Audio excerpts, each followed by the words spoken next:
नमस्कार साथियों, मैं पुष्कर सिंह सामोता। आप देख रहे हैं झरोखा राजस्थान न्यूज।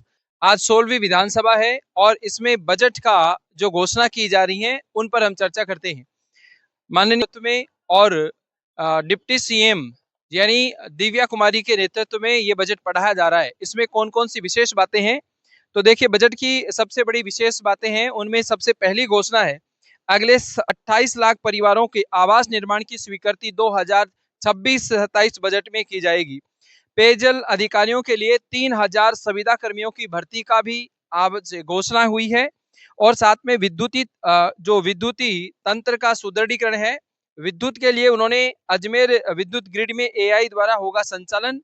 और साथ ही में 220 केवी यानी 6 जीएसएस का निर्माण किया जाएगा। 132 केवी के साथ 13 जीएसएस का निर्माण किया जाएगा और 33 केवी के लिए 110 जीएसएस का निर्माण किया जाएगा।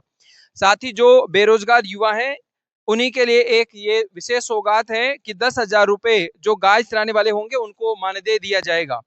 साथ ही स्मार्ट आपदा प्रबंधन में अब आपदा जोखिम होंगे उनके लिए भी आपदा प्रबंध, अग्निशामक और जल संबंधी जोखिम करने के लिए सिस्टम में अर्ली वार्निंग सिस्टम लगाए जाएंगे।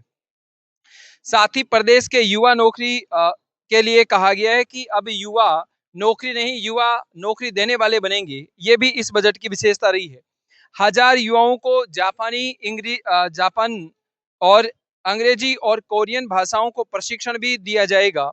साथ ही युवा संबल अपना काम शुरू कर पाएंगे उनके लिए 10 लाख तक का बिना ब्याज के एक लोन भी आपको उपलब्ध हो पाएगा, यानी 100% कर्ज मुक्त लोन रहेगा। महिला मुखिया के खाते में 1200 प्रतिमाह है डिबिट जो है वो प्राप्त होंगे। इसी में जन आकांक्षाओं को विकसित समर्पित ये बजट कहा जाता है। और साथ ही जलदाय विभाग की जो बताई मैंने 6000 गांव में नल से जोड़ा जाएगा। 3 लाख नए पेयजल कनेक्शन दिए जाएंगे। पेयजल के लिए 600 ट्यूबवेल लगाए जाएंगे। 15 नए रेलवे ओवरब्रिज भी बनाए जाएंगे। ये आज की विशेष रिपोर्ट थी। आज की बजट की घोषणाओं में देखते रहे झरोखा राजस्थान न्यूज। मैं पुष्कर सिंह सामोता, धन्यवाद। 60,000 बुजुर्गों को मुफ्त तीर्थ यात्रा कराई जाएगी। और इसी के साथ सिक्कर, झुंझुनू, भरतपुर क्षेत्र में बड़े एयरपोर्ट भी बनाए जाएंगे, ये ध्यान रखना है। शेखावटी की जो हवेलियां हैं यूनेस्को की दर्ज दिलाने की तैयारियां की जा रही हैं।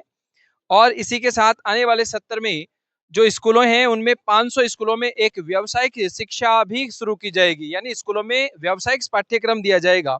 साथ ही